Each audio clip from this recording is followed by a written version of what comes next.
જય શ્રી કૃષ્ણ, જય શ્રી રામ. અન્નપૂર્ણા રસોઈ ઘરમાં તમારું સ્વાગત છે. ચાલો આજે આપણે બનાવીશું લાપસી. ચાલો આપણે લાપસી બનાવવા માટે પેલું પાણી નાખીશું.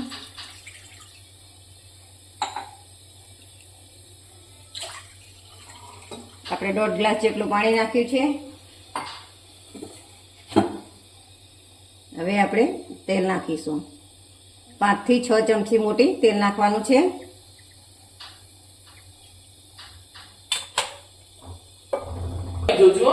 ચાલો હવે આપણે આમાં ગોળ નાખીશું.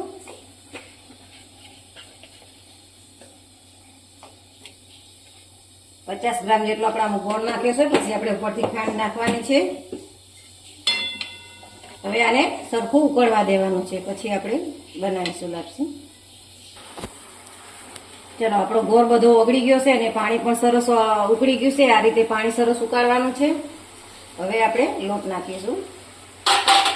આપણે લોટ નાખવા જઈશું અને હલાવતા જઈશું. આપણે ગેસ ધીમો કરી દેવાનો છે લોટ નાખીએ તો.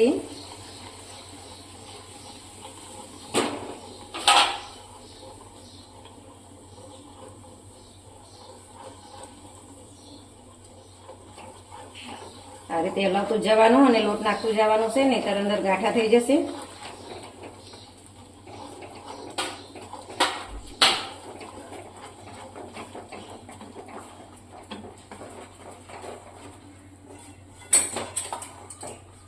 હવે આપણે પહેલા હલાવીને ચેક કરી લેવાનું કે આપણે લોટની કેવી જરૂર પડે છે, એ પ્રમાણે પછી નાખવાનું છે.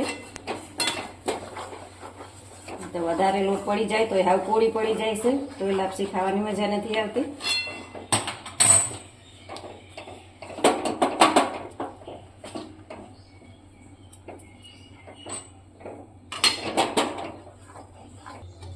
આ રીતે બધો લોટ સરસ મિક્સ કરી દેવાનો. હવે આને 5 મિનિટ સુધી આપણે એકદમ ધીમા ગેસે થવા દેવાની છે. ઢાંકીને થવા દેવાની રીતે એટલે લોટ સરસ બફાઈ જાય. ચાલો આપણે 5 મિનિટ જેવું થઈ ગયું છે. હવે આપણે જોઈ લઈશું. લાપસી જો સરસ થઈ ગઈ છે,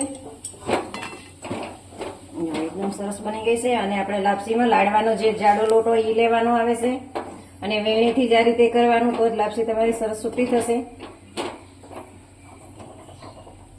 કારણ કે ચમચેથી ગયા એમાં હલાવતા લાપસીમાં નથી મજા આવતી, એટલે આ રીતે વેણીથી તમારે લાપસી કરવી. હવે આપણે આમાં કાજુ બદામની કતરણ નાખીશું. હવે આપણે મિક્સ કરી દઈશું. આમાં દ્રાક્ષ પણ નાખવી હોય તો નાખી શકાય.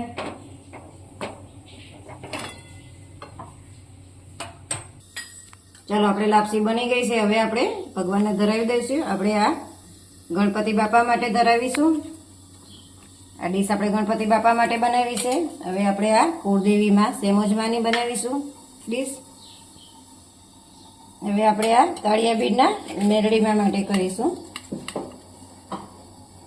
આપણે આજે ત્રણેય ભગવાનના લાપસી ધરાવવાની છે.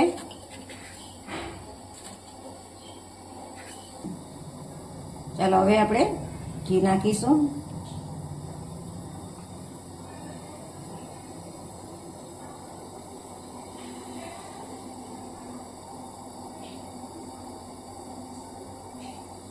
ચાલો તમને આ લાપસીનો વિડીયો ગમ્યો છે તો લાઈક કરો, શેર કરો અને સબસ્ક્રાઈબ કરવાનો ભૂલતા નહીં.